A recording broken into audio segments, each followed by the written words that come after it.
What's up, everyone? Jason Fleagle here, and I want to welcome you back to the YouTube channel. If you have noticed, I've been doing some awesome interviews with some special guests, and I am super excited to have a very dear friend of mine, also business associate. We've done a few different things together, Eric. This is Dr. Eric J. Roman. Yes, he is a real doctor, and I'll get into that in a minute. But I am just so excited to have Eric here. And Eric is actually going to be doing a really exciting event here next week, which we'll get into a little bit of his story and kind of how it led to that. But yeah, Eric, I want to love on you in just a minute or two of your bio because it is like super impressive. But I think too, you're just like one of the most approachable people I've ever had the opportunity to get to meet.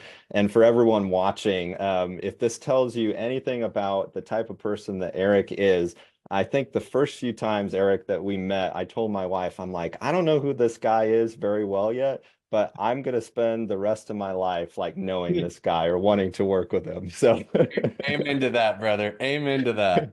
So let me share a little bit, Eric, about your background. Again, very impressive background. So Dr. Eric J. Roman has a background in the dental industry, a very established, successful dentist. He's known for building two successful dental groups and also coaching leaders who generated hundreds of millions of dollars in the dental care industry. But his journey has not been easy. He faced significant setbacks, losing millions in 2013, nearly going bankrupt. Despite these challenges, Eric has learned that true happiness comes from making intentional choices in life and work. And we'll get into that a little bit, kind of a sneak peek of what One Life System is. Eric was also a partner and executive at the Dental Entrepreneurs Organization, DEO, where he helped dental professionals find balance and success without sacrificing their personal lives. And Eric is also the founder of One Life System, which has a mission to transform the way entrepreneurs, executives, and teams build and sustain fulfilling lives, ultimately becoming better partners, parents, and professionals in the process. I'm very excited, to dive more into that. And I like, Eric, how with One Life System, you and your business partner, James, say we've cracked the code on balancing business success with personal fulfillment. And yeah, we're going to get into that here with your upcoming event, the Vision Amplifier. Eric is also a very dynamic speaker and coach. I work with Eric. I know him really closely, and he's hard to get a hold of because he does, speak a lot at different conferences all over the country. Eric's a dear friend of mine, great mentor, amazing professional, and I am just, very blessed to know him. Eric, welcome, to the YouTube channel. I feel like you kind of overshot a little bit. You've just filled me with so much kindness and so much love. But Jason, I'm thankful for our relationship. I'm thankful like that we get to share parts of our lives together now. So Yes. thank you for having me, brother. Absolutely, Eric. Yeah, thank you so much. And believe it or not, for everyone watching or listening, there's a lot of other missing parts of Eric's background. So, yeah, Eric, maybe just to kick it off, I'd love for you to share a little bit about your story and your background. How did you go, from becoming a dentist to now building and scaling what you're doing with One Life System, which I am a huge fan of, again, being an entrepreneur myself and like living that challenge of trying to balance the business and personal life. I've got three young kids. So yeah, fill us in a little bit about your story and how you kind of got from where you were to where you are now today. Yeah. Man, you're right. We left a lot of stuff out. I'm a man that has lived many lives, it Mm. seems, inside this one, and what's intriguing, Jason, is it's like we have these cycles inside of it. It's like phase one. When I look back, I look at these as like versions of my own personal operating system. Look at Eric version 1.0. Boy, that guy was a jerk, and like all the history. And so in that first version, like Jason, like so many of us, I was just trying to win, like Mm. to validate my presence. Mm. And how do we do that? Well, it's typically by earning money and like by building our egos and glory. I chose to do it through the dental industry. Mm. And what was interesting is that dentistry was like an accelerated route to being a business owner for me. It was either Mm. that or I was going to get an MBA. And an MBA, you Yeah. got to like work your way up. And in dentistry, you've got a skill that makes great money. So push comes to shove, like zombie apocalypse, I'm ready to go, baby. I got skills, right? Yeah. But I was instantly able to run a really high revenue business. And that's where a lot of my passion was. And so honestly, I had in a year of being a dentist, I'd already hired 2 or 3 additional dentists. Wow. And then I So just kept, you just get out of dental school and yep. your thought is like, I want to hire other dentists to work for me. Exactly. Like I was working myself out of the job from day one. Wow. And I cut back for the first time at about 18 months in. At 18 months, I became a part-time dentist. And then a couple of years in, I wasn't practicing dentistry whatsoever pretty much anymore. Now, that's like a pseudo story because I got called back in by bad management decisions, right? Oh yeah. But eventually, I was just a full-time CEO and I was running a business. And it just so happened to be in the dental industry. So yeah, that was phase one. And that was, you know, what's funny inside of that though, Jason? Like, and yeah, there's a lot of tough stories in there. I mean, business ownership, we could talk about that all day. You know, Oh I yeah. lost everything once. I almost lost everything 2 additional times. What were And some of the things, Eric, that led to like potentially you losing, yeah, the business and things? Was it mostly on the people side or like if things outside of your control? Can you kind of share a little bit about that? Because I know a yeah, lot of my audience members, you know, are business owners or people, especially in the tech industry, and maybe solopreneurs like doing a SaaS company. So I think a lot of the insights you could share there, you know, might be helpful. well, failure one, now this didn't almost cost me everything, but it cost me a lot, Mm, was my inability to manage people. See, I thought that leadership and management were separate things. I mm, could lead by, you know, stomping and beating the drum and doing all my stuff, but I didn't actually have to manage people. That's why I hired managers, was my thought mm, process, that management of people wasn't necessary. mhm, And I had a realization one day. I'm like, well, if I'm going to build a, you know, a $50 million company with 300 plus employees, and yet I'm not going to know anything about managing people. I actually, it was like this discovery, Jason, that people are the business. mm. It's not Yeah, like something else. And so I had to so go. true. So fail one was thinking I could get away without those skills. Then I had to figure out what those skills actually look like because you know what the truth is? Honestly, I believe that our world is messed up there Mm, anyway. I believe that we've had lies about this is how you manage people, 3 strike rules, all that mm, stuff. It's not working for millennials and beyond. And so I had to build my own system for that. And I built a company called Joyful People, like built mm. around that because it was so unique. So failure Wow. one, failure two was on this cost me everything. This was a regulatory lawsuit. I got caught Mm, up with bad partners. That's a really wow. interesting thing. Bad partners that did business the wrong way. I end up in a regulatory lawsuit, and ultimately, I lost everything. And Wow. so, you know, that's sometimes you win, sometimes you learn, right? So, failure three was hubris. You know what Mm, was interesting by then, Jason? I had like all of a sudden now I've been doing this. People are like, "Whoa, your companies explode. You're doing things different. How are you doing all that stuff?" And it was going to my head. I was traveling around the mm, country speaking every weekend, you know, and like, look at me, how mm. special I am. And so my own hubris almost cost me the performance of my company again, right? Wow. Yeah. And then maybe failure four was too much on top line growth and not enough on bottom line profit, right? Mm, Like, hey, yeah. you could probably tie that right in with hubris, but like, look Mm. at how much revenue we generate versus we don't make no money, Yep. right? Like, so and we got hit by a couple of hurricanes, which shut down our operations, and our profit margins and our cash available was barely enough to keep us from kicking the bucket. So, Wow. yeah, it's just like those are 4 major failures. But you know what those led to was the real failure. It Mm, was the fifth failure. And that was failing at the stuff that was most important to me, failing as a father and yeah. failing as a husband. So, ooh, Wow. you want That's to a talk about lot. that or you want to keep it in Yeah. a bit? Let's unpack that because I think especially that's something that a lot of, especially even YouTube interviews, other channels, you know, they focus so much on just the business side, but they don't talk about like the personal life.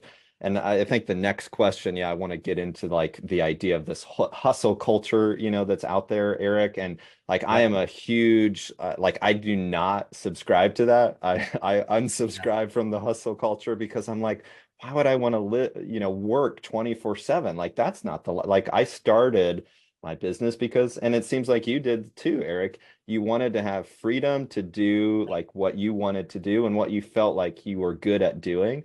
So yeah, let's dive into a little bit of that because I want to I want to have you unpack more of the personal side of things because yeah, I think people frankly leave that out. So yeah, feel free to share more about that side of things. So what you just said, Jason, was in the quest for freedom, we created bondage. Mm, That's what we do inside of our mm, lives.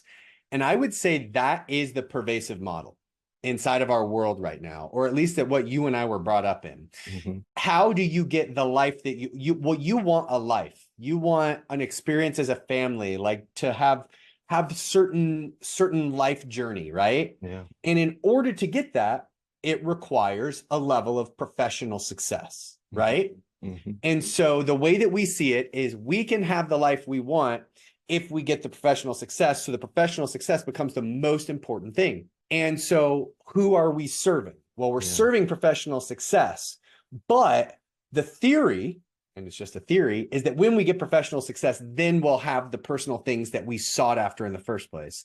And Mm, that is a lie. yeah. We're serving like two masters, and the one master, the work master, is never going to get enough, right? Like Okay. what I discovered was, I mean, dude, what a gift, Jason. There's always more professional opportunity, Yeah, right? that's In right. every business, there's always another book you can write. There's always another vertical you can go into, another expansion, another new team member you can add, another bit. There's Mhm. always, I mean, think about how we always feel as entrepreneurs. There's never enough time in the day. That's Why? right. Because there's always more opportunities.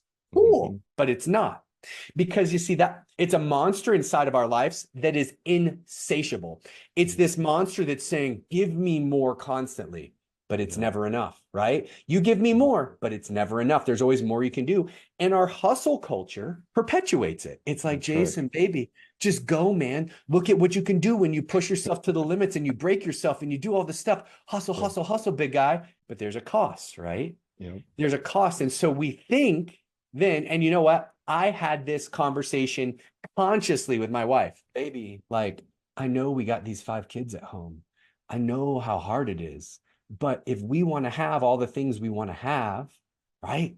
I just have to make this sacrifice now. Just one more month, just one more quarter, just one more year, just one more thing. But the monster the whole time is laughing. It's saying, That's right. he said one more month. It's not going to be one more month.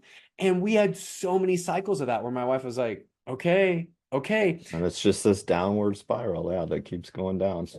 And you know what? She swallowed it hook, line, and sinker, just like I did. And Mm. so, do you know what was happening? Is I actually say that we were in collusion to destroy our family. Oh, wow. I would say something and she would go right along with it. She's like, yeah, right. If we want to have what we want to have, if we Mm. want to have happiness, we have to sacrifice happiness. Yeah. Like, this is Doesn't just make sense. dumb. Isn't this what our whole world is doing right now? Jason, you can have everything that you want in life. You just have to sacrifice everything that you want in life. Mm, Boom. man, yeah. So I got caught in that cycle, dude. Wow. And that cycle was me chasing business success Mhm. at the cost of my relationship with my kids, my relationship with my wife. And the next thing Wow. you knew, here I was with a company that was generating 40 million a year in revenue, that was on its path to quickly hitting 100 million in revenue. The whole pathway was there. Everybody thinks it's amazing, but my wife and I are on the brink of divorce, and my kids don't know who I am, Wow. So Yeah, yeah. is that success? Because do you know what else is from the outside world? Everybody's like, wow, look at Roman. Like he's doing it. He's But on the made it. inside, it's just a facade. That's right. On the inside, I have become someone that I never wanted to be. Mm. Suck, dude. Wow. Yeah, Yeah. that's horrible. Well, I want to put a pin in that because I want to dive into more of the hustle culture side of things. There's specifically like that idea of like how can people get out of that with like a mindset shift. And that's a lot of what you're doing now, Eric, with One Life Yes. System.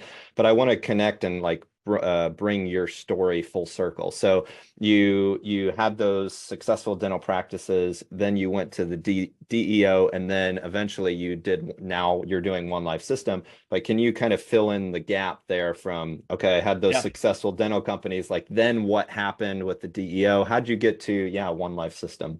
I blamed my business, my multi-location dental company, for all the failures. Mm, See, that's the next thing we do, Jason. The next piece of the entrepreneurial delusion is that when we discover that we've become the monster, that we aren't getting what we want, we all have that moment, sometimes consciously, sometimes unconsciously, sometimes in an event, sometimes just gradually. But when we mm, have that realization, then we're like, well, oh, it's the business's fault. And mm, so the thought is there's this thing standing between me and the personal life that I want. It's the business. And so what did I do? The logical thing. I sold the business, mm, right? yeah, And I made great money. I filled my bank account. Dude, should have been the happiest day in my life. 1 week later, I was more miserable than I'd ever been. mm, Why? It's because selling the business didn't solve crap. yeah, Not a that's single right. thing. That's I right. still had no relationship with my wife. I still had no relationship with my kids. I still was 40 pounds overweight and like broken and in crappy medical health and Mm, mentally unstable. Like it solved nothing. yeah. And what I realized, oh, it had never been the business.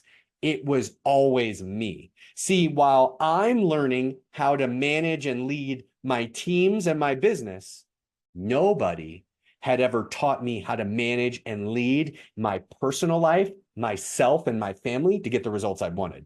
Yeah. But I mean, look at it, dude. Like, go on Instagram right now. How many things are showing you how to make more money in your business, garner ROI, and they work? Yeah. How many things are showing you how to manage your life? None. Yeah. That's right. That's when I discovered the problem. And so when I exited my dental business, I had a period of time where I was just focused on rebuilding my health and my relationships, right? I spent 6 to 9 months doing that. I started executive coaching. I started doing other things, but from a position of never making the same mistakes. So I set new rules inside of my life. Step one, Jason. Step one is it's like AA. You recognize and acknowledge you have a problem. Mm, Step two is that you have to reprioritize and then beginning to live by those priorities. So step mm, one, I recognized it. I exited the business, probably shouldn't have, like what I know now. Step two, though, is I said, these are my priorities. And it's not what I was living before. My business was mm. my priority before, right? That's right. I had to reprioritize and get it dialed in. Yeah. Wow. Yeah, that's so good. Because a lot of people, unfortunately, you have to go through that pain to kind of learn it. But that's what I love so much about what you're doing, Eric, with now One Life System is like you are taking all of those learning experiences, the very tough experiences that you've had and you had to go through, I mean, money issues, family issues, personal life, and now you want to share some of these tactics that, yeah, have helped you with other people. And again, like you said, no one is really talking about that. It's like, yes, you can have a successful business and a great personal life, a great family life too. So yeah, I'm excited to get into that. So let's talk about yeah, kind of the hustle culture side of things. So again, I am a huge fan of a lot of these online entrepreneurs, especially SaaS entrepreneurs, because most of my industry that I serve, Eric, is in the SaaS space or like online communities, digital Yeah. marketing space. So hustle culture is huge. And people are like, oh, I want to be either a freelancer or a solopreneur or start my own company and become the next Mark Zuckerberg. And it's Right. like, We yes, all. you do have to work hard. That's a given. But the idea of this hustle culture is, yeah, you have to sacrifice your family, you have to sacrifice your kids to get to that. Why do you think entrepreneurs or high achievers should have like this balance or this fulfilled personal life? I want you to kind of dial that in because I think it is really important that people it almost gets to the state of they wait too late before they realize that. And that's what I love what you're trying to do. But yeah, talk a little bit about that if you could. I think it all comes down to validation. in life. One of the things I say time and again, whether you're leading teams, leading yourself, leading your family, every human being on earth has the right to being validated. In other words, we deserve to know how we're doing at what we're doing. And the catch is, how do you know how to be validated in your personal life? Most of us don't. But most of us know very well how to be validated in our work by net worth, by income, and by notoriety and ego. So when those are the easiest validations for us to seek, that's all we do. And we sell out to that. And guess who that is? It's the monster. And the monster makes us hustle through it without the validations that we really wanted. The other thing I'll say about it, Jason, like, we never know the truth of people's personal lives.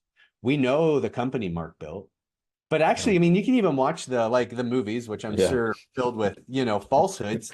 But you know what? What was going on behind the scenes was drama. It wasn't a lot of fun. It was stressful. Like, it wasn't cool. And, we don't talk about that. We don't talk about the fact that I might want to have a company like him or her, but I don't want their personal lives. I don't want to have like my fourth marriage all over the tabloids, or like another famous entrepreneur, like almost not even get invited to his daughter's wedding because there's so much strife in the family as it breaks up, right? For being one of the richest men in the world. Like, I mean, I'm just finishing the Elon Musk book right now. Like, I'm so thankful for who Elon is and how his contribution benefits my life, but I don't want his life. I don't want his experience or any of those things. And so it's like this catch. It's often even the things that we want most out of other people's stories come with the things we want least. I can't have SpaceX without Elon's personal relationships. It's not an option right now with the way that things are built. And so there has to be, hustle culture is the opposite of sustainability. And how much, it's so ironic too, that the same people that preach for sustainability live unsustainably. Can you really move at this pace forever? No, like, it's done. Like, it doesn't make sense. And oftentimes, even if you say, oh, I'm just going to do it for a little while, the cost of doing it for a little while might be more than you're willing to bear. And most times, Eric, it's like a slippery slope, like you said, you're constantly feeding that monster. Well, what happens? It gets to the point of, usually the point of what people think is the point of no return. But it's most oftentimes not the case. Like, there is a path out. So I want to talk about the path out. Because I'm guessing that people are like listening to this, especially as like a high achiever, which I can totally relate to. Like, I physically and emotionally feel the pain of similar things that I have gone through, like with my own business, working with clients, and everything. And I'm like, oh man, I remember having those conversations with my own wife, like, oh, let's just, I'll not come to dinner, for the next month or two while I'm doing this. No, you don't have to do that. You don't have to sacrifice that. So let's talk about some of these challenges first that high achievers face. So what are some of the common challenges that you see? Because you are working with a lot of these business owners now. Again, they're very successful, like on the business side, and now they're like feeling like burnt out. They're feeling unfulfilled. What are some of those main challenges, maybe beyond like the burnout or like this feeling of unfulfillment? Even like what you said, you sold the company and you're like, that was not the right thing. I'm not fulfilled now. I thought that was the thing, but it's not. So could you speak, a little bit about some of those challenges, maybe unpack more of that? Well, I've coached entrepreneurs for years. That's where a lot of this has come from. And let me tell you some of the like exact words, right? Hey, I'm making 250 right now. I'm not happy, but if I make 500, then I'm pretty sure I'll be happy. And so we get them to 500, and then they're like, hey, I'm still not happy. If we get to 1 million, then I'll be, and they get to 1 million, and then they're still not happy. How often do we repeat that cycle, right? And they start to become entrepreneurs ain't dumb. So eventually somewhere in there, it clicks for them and they're like, wait, it's not getting me what I want. The second thing that we see is we just see the typical burnout or overwhelm. I've been doing this forever, thinking it's going to get me what I want, and I can't do it anymore. I'm out of energy. There's no more fuel inside me. What I once, this one hurts. what I was once so passionate about, I don't even want to look at it anymore. Oh, that hurts everybody. That hurts society when we feel that way, because you were given a gift and we blew it because we burned for our fuel too quick. A fire of wood that was supposed to last us through the night, we got it raging so hot it only lasted an hour and everybody dies, right? So nobody wins in that scenario. The other things that we see, what happens secondarily to that? Well, look at the fatigue, right? Like, I'm just so tired. Like, we become physically broken. Physical manifestations of the stress of our lives. We've never had more of it. We all know it's like all the memes. It's like all the stuff. Like, we burn ourselves physically to the ground and emotionally and mentally, right? We've never had more need for psychiatric or psychological care or counseling because of what we're consistently doing to ourselves. What we see is we've never had this rate of depression and anxiety in society. What we're doing as parents is being passed down to our children. Our children are miserable as a result of what we do. Our marriages have never lasted less time. Like, I mean, we're even getting to the point where, like, just don't even bother with marriage because none of them work, right? We make bad decisions. We sell. I've had customers that, like me, sold businesses that they loved. They just forgot that they loved it because they were so focused on the burnout and all the other things. And again, that didn't just hurt you, that hurt your team, that hurt the business itself, it hurt your customers, right? We make rash and polarizing decisions all the time as entrepreneurs. So, I mean, dude, how many problems aren't there? And I bet something in there resonates with everybody, right? You look down and you think there's a like spare tire around my gut that I wouldn't like to be there. Why? It's because something else has been prioritized in our life. Simple, right? Yeah, I love that. Well, speaking of, prioritization, I again, just being able to know you, there's so many tactics that I have learned that I would love for you to share, with people who are watching, because you just unpacked a lot of these common challenges. There's more. I mean, being an entrepreneur or like a high achiever, as we all know, I think, and people watching and listening, it has its share of challenges. But what are some of these tactics that you found, and then more importantly, you share with these other business owners, entrepreneurs, high achievers that can help them? One of the things I really love is like your inverted pyramid example that you talk about. And you're going to be talking about that, at the upcoming Vision Amplifier, the digital event coming here soon. But what are some of these tactics, Eric, that again, they can use, they can start to implement to go from the challenges that they're facing to be like, oh, wait, there's light at the end of the tunnel here. Well, the first thing I'll step into is, how did we get into this problem in the first place? You got into this problem both because of your emotions and your logic. Both of them got you into it. And so here's the thing, your logic and your emotions aren't going to get you out of this. You can't, if you follow the same path that got you in, it's going to leave you right inside. And that's why we're all having so much trouble escaping.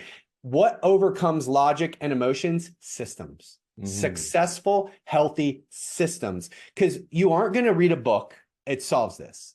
Books create ideas. You aren't going to go to a one weekend event and like walk on fire and all of a sudden have it solved. It's not going to, you will be excited and energized, but change happens with consistency over time, with standards, with support, with accountability, not with something one and done. So logic and emotion got you in. Only a great system is going to get you out of this.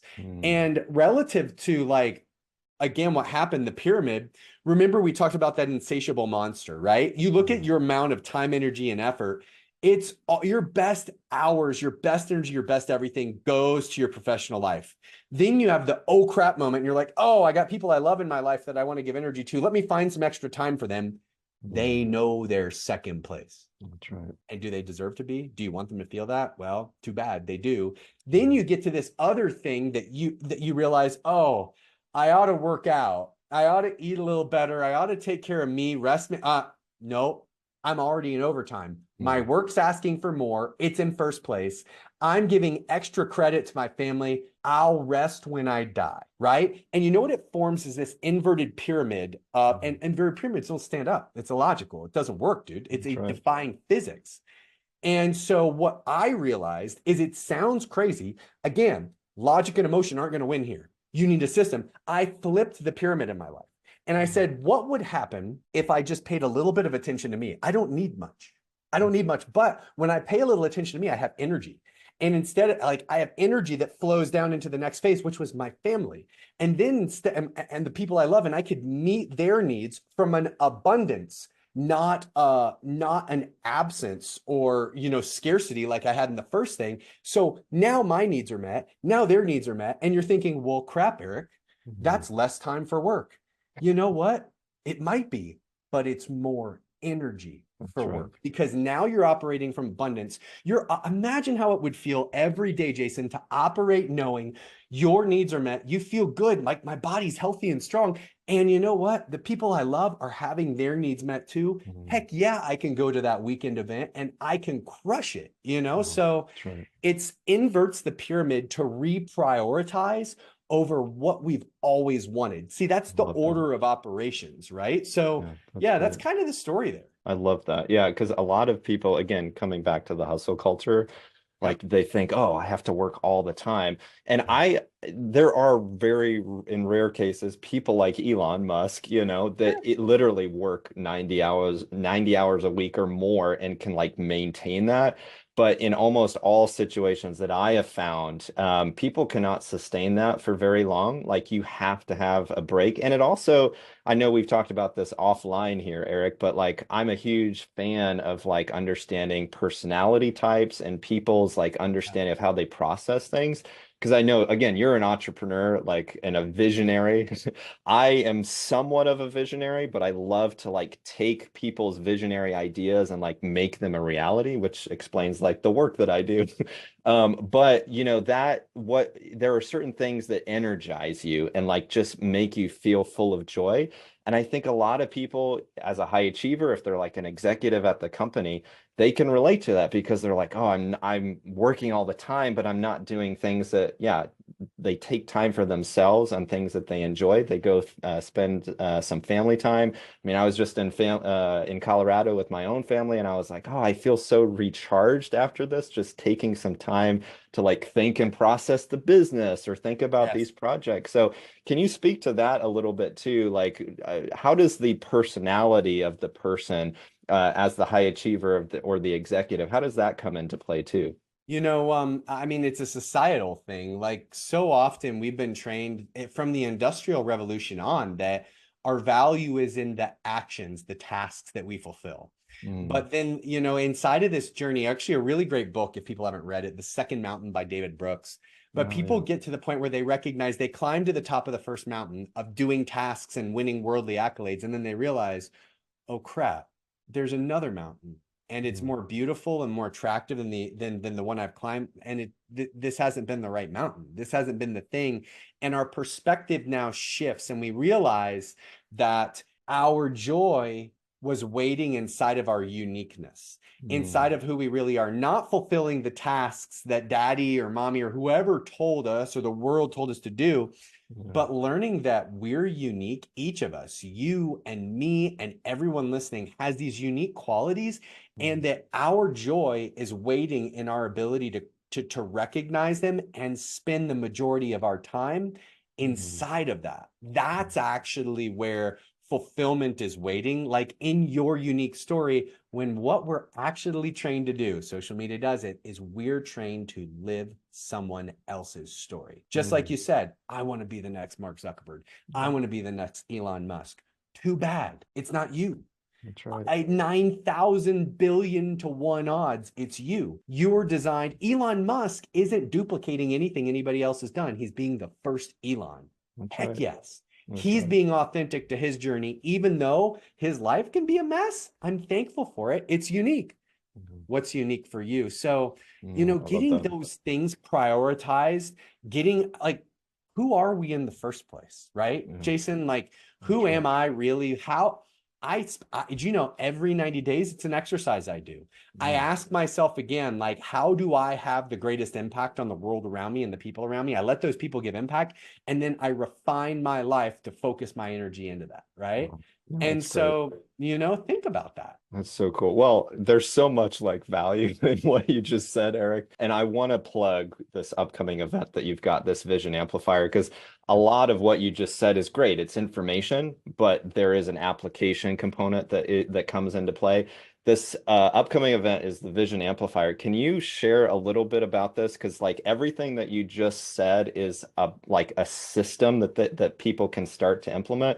Tell us Yeah. about the event, and please make sure don't turn this off because we're actually going to give you a discount code if you guys are interested in attending the event. So definitely, Eric hooked us up with this discount code, so I'm excited to be able to offer that here to the audience. But yeah, Eric, please tell everyone here about the upcoming Vision Amplifier you've got coming on. Well, listen, I have one passion here. I want people that are listening, everybody that resonates with anything that I've said, to now have a pathway to get what they want out of their personal lives, right? And Mm, so the idea of the Vision Amplifier is like everything that we do in One Life System is low touch, easy, and accessible. You don't have time for more plane flights, hotels, and all the other stuff. It's got to be simple and it's got to fit into your busy schedule because you make too much money doing other things, right? And so all we do is we take a little time out, the same way that you and every great business you've built, you've known the direction the business is going, how we're going to get there, what the values of our people are. Have we called time out to start doing that internally? mm, Do you have something that's exciting, that's a plan, like detailed for your personal life, for how you're going to care for yourself, the people around you, what your relationships are going to look like with your kids or your spouse, or are you going to have a spouse? Like, what's going to happen? We're going to help you build a plan that creates excitement, and we're going to help you start the journey of learning who you are away from that business. Which, if I asked you right now, if you had to describe yourself to me without talking about what you do professionally, could you do it? I mm. run into that all the time. And so inside of just a few hours in the Vision Amplifier, we're going to build that out so that you have something like you can stick on your wall and say, this is where I'm going. This is who I am. And then in addition Sure. to that, we're going to show you 3 different ways that you can sit there and say, okay, this is how I can turn that vision into my reality, I right? love that. And so that's our job, and I guarantee people they'll get value out of giving up a few hours for that. It's Mhm. simple, it's low touch. We're not going to make you cry, maybe. So like it's Not that much. that's right. Maybe not that much. No, I'm just kidding. Like it's easy and it's powerful. It's a lever. Pull one lever to get outsized results in your life. It all starts with a Vision Amplifier. I love that. And one of the things that really stuck out to me, Eric, because I know you've done some of these events in the past, like I had the opportunity to read and even I think a video that you guys put together, like just hearing the experiences of transformation that happened at the event. Like I'm super pumped to attend myself. So yeah, let me go ahead and give you guys, I'll link down in the video description. And if you're listening on the podcast, it'll be in the show notes as well. But you go to the number one lifesystem.com/vision. And then the discount code is 250FF discount, all uppercase. And again, I'll include that in the video description and in the show notes. One of the things that stuck out to me, Eric, as you were just talking about that, I'm a huge fan of Charles Dickens and especially Christmas Carol and how he created that story. And you talked about, hey, I'm going to be able to print this out and like reference that. One of the things I think a lot of people miss, like, coming around Christmas time, they're like, oh, it's a Christmas Carol. It's kind of the thing to do. But there's a really particular reason why Charles Dickens named Ebenezer Scrooge Ebenezer. And the idea of an Ebenezer is this time in your life, it calls back to a transformation or a change that happened that turned your life in one direction to another. And that's why I love everything that you just described, because I think this Vision Amplifier event can be this like Ebenezer, this kind of guide stone, this moment where people are going to have that life transformation. And now, yeah, it totally changes their trajectory. So I'm Man, super we pumped. misnamed Yeah. it. It should have been the Ebenezer, like but hey, there's an option for the future. Look at what you just Yes. did. Never gonna look at the Christmas Carol the same again, Jason. I had a business mentor in my own life actually share that with me. And that's the other thing I love what you're doing, Eric, is like you're bringing it's a networking event for other people too, like peer groups, and people are in the same kind of situation. And now we have the opportunity to connect and get to know each other, but yeah, like support each other through these different challenges. So I've got one final question for you, Eric, and this is one of the questions I like to ask a lot of my guests. It goes into advice. So, what advice for someone struggling in their business or their personal life would you share with someone? What is something that might have, stuck out to you, mentors in your own life? But yeah, what advice would you like to share in closing? I didn't know you were going to ask me that question. And the answer was immediate and like sitting right in front of me. Inside of my business, when I felt trapped, the Mhm. catch is there's always somebody out there. I was resistant to lean against others. But when I started to trust that there were people and that there were systems that helped me get through it, everything changed inside of my business. And the thing that I thought I wasn't going to make it past when I was at 7 million became 40 plus, And Mhm. so then in my personal life, right? I thought I could do everything myself and I kept failing over and over and over again. Then I realized there were people out there with the same mindset that wanted the same thing, that had solved for this. And there were systems I could put in place to build momentum so it gets better and better and better. And that's what I put in place inside my personal life now. And that's what we're Love that. delivering. Yeah. Wow, that's so cool, Eric. Well, Is it thank just you so much. Yeah, I appreciate you and your time. Again, guys, go check out the Vision Amplifier, onelifesystem.com/vision. Discount code will be down in the video description and in the show notes. And as always, thank you guys so much for tuning in. If you have any questions for Eric, please drop it down in the comment section. I would love to have Eric back on the channel. Again, we barely scratched the surface, I think, Eric, of the value and the insights that you could share. So would love to have you back here at some point. But thank you guys, and we will catch you next time. Bye-bye. Thanks, Jason.